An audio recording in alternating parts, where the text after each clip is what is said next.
Our next guest is an award-winning actor and producer. And today he's here to give us the scoop on his new novel set to be released later this year, as well as his latest film project.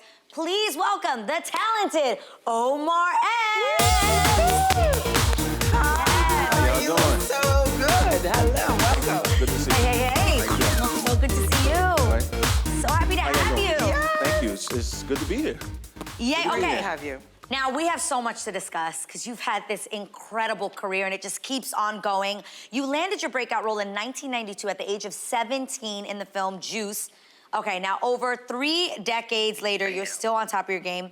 What would you say that film did for solidifying your career? Well, it was a cold day back in 1746. No. No, it's amazing. It's amazing. I'm just so thankful to have had that opportunity. You know, that was my first film out the gate, and what a wonderful opportunity to work with Ernest Dickerson, Tupac Shakur, and you know, I was so young. I was 17, so I had no concept of, you know, 30 years later, people would still be attracted to that project. And 30 years later, that you look still exactly the same. How about that? How about that? Well, you know, if I let the hair grow out, it's all Christmas right here. It's all great. Well, you just mentioned that, you know, 30 years since the film came out. Did you think it was going to have the cultural impact that it's had on all of us? Well, that's a great question. Actually, I did, but I didn't know what that meant. Right. I just knew when I read the script, I was a 17-year-old kid. I was like, I would go see this movie.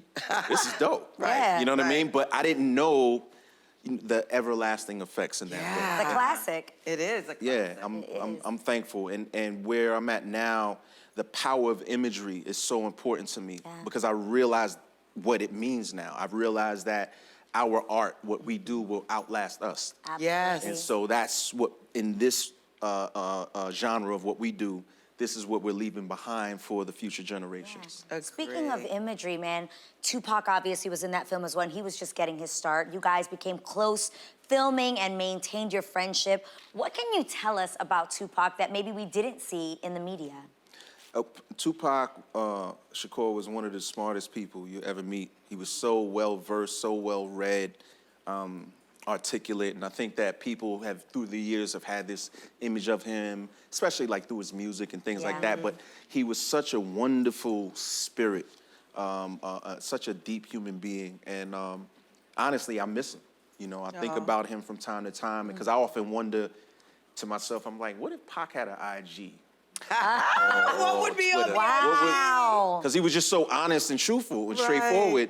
And I laughed to myself like, man, these young cats think they on to something. If Pac was, you know what I mean? Yeah. Deep quotes and we'd be All of all that. into it. Incredible. All of that. Let's get back to you now. Your films, from Juice to Higher Learning to Love and Basketball, has been huge for all of us. I want to know, do you feel like you get the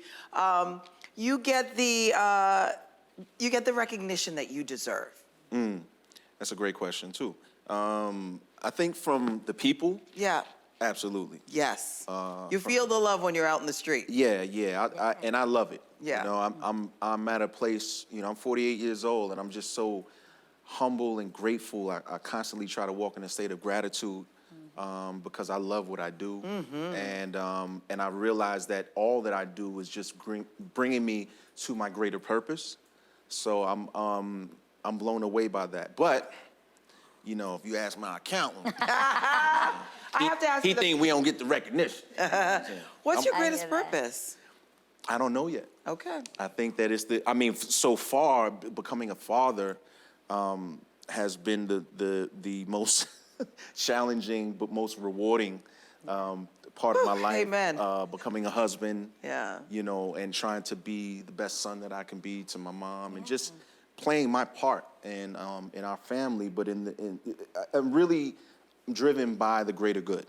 And at the end of the day, I'm trying to inspire other people like I was inspired by Sidney Poitier, who was one of the biggest reasons I wanted to do this or believe that I can do this as an actor, because his grace, his power, his eloquence was so beautiful to me as a child. And I was like, yeah, to me, he was Superman. Yeah. You know, and I look at Denzel like that. I look at Wesley like that. And so hopefully I can not just following their footsteps, but chart my own path. Yes, Yeah. and you are doing it. You are doing it all because not only are you an incredible actor, you're also an awesome author. Let's talk about your novels. You're actually set to release a new one later this year entitled Nubia The Awakening. Yes. What inspired the book? Love that. Whew.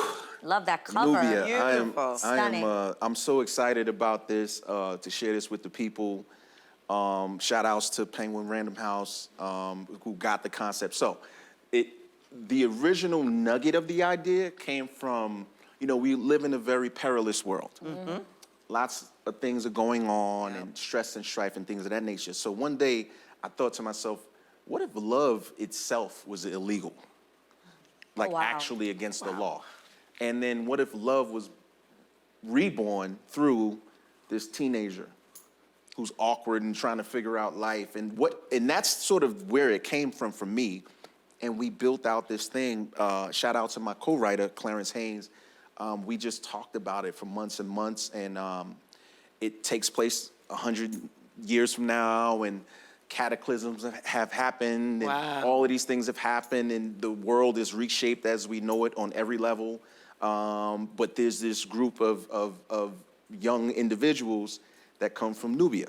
Yeah. And Nubia was a utopian society that got destroyed.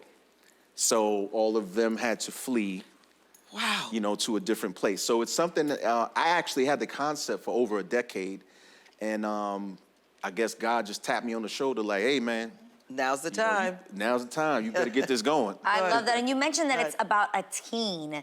Now, Nubia literally is like aimed for teens. Why was that so important to you that they get involved in this? What inspired you? That's a great question. That was important to me because that's the formative parts of life. Yeah. When you kind of think something. Well, when we teenagers, we think we're gonna live forever, we're invincible, nothing's gonna happen. Right, exactly. But we're still products of our true. environment, and we're being shaped and formed by the imagery that's coming to us and the environments we're around. So I really wanted to inject a story like this to that demographic. But it's for everyone. Sure. Mind you. Yes. Sure. But specifically to that demographic to hopefully give them a couple of jewels that Right. they can take love with that. themselves. Right. Yeah. I love Right. that. That's Well, we're so good. excited about it.